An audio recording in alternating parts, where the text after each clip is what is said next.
Good day, friends. I am Emin Bogarin, and welcome to Pathways of Hope. Today's Gospel reading is from Mark chapter 3, verses 1 to 6. Jesus heals the man with a withered hand. Jesus has a soft spot for the sick, so healing a man with a withered hand should be automatic. What is different about that? What makes it controversial is that the healing took place during Sabbath and in the synagogue, a place of worship.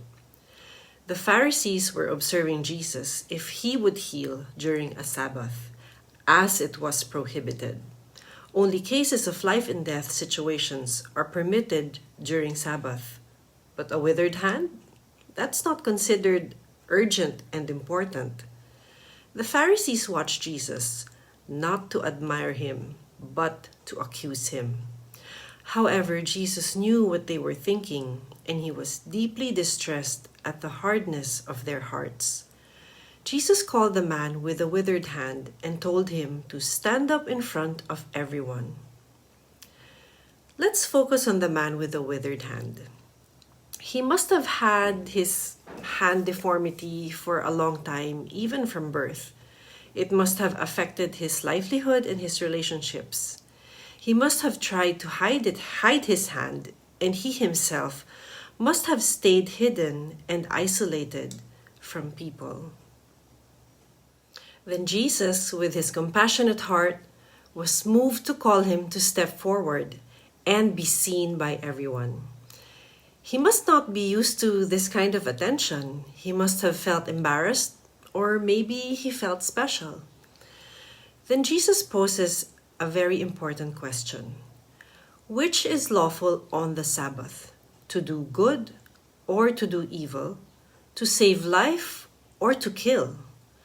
Jesus has great reward for the law, but he has already made it clear that he is the Lord of the Sabbath.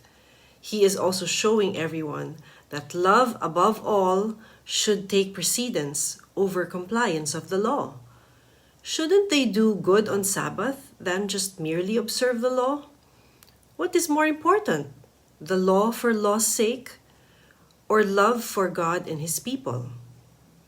No one dared to speak up, and when Jesus told the man to stretch out his hand, the withered hand was healed. In today's gospel, many of us may relate to the man with a withered hand. We may feel unimportant and overlooked, because our concerns are probably not as urgent as the others. We silently suffer and deal with our problems on our own. Yet what is striking with the man with a withered hand is he still prayed and worshiped God. Where else did Jesus find him? In the synagogue, a place of worship.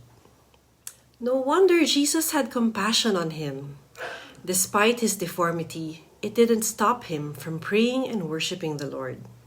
And for that, he received healing and restoration. How about you? Do you have some form of deformity, whether physical or emotional, that makes you feel isolated? Do you feel unimportant and overlooked? Do you also need healing and restoration? Take inspiration from the man with the withered hand. Come before Jesus, our mighty healer. No sin or deformity is ever too small for him to overlook. This 2025, let us confidently approach the throne of God. It doesn't matter if our concerns are great or not. What Jesus wants is a personal relationship with us. Remember, you are precious in the eyes of God, and you are worthy of a miracle. Again, this is Emin Bogarin from Pathways of Hope. Have a blessed day.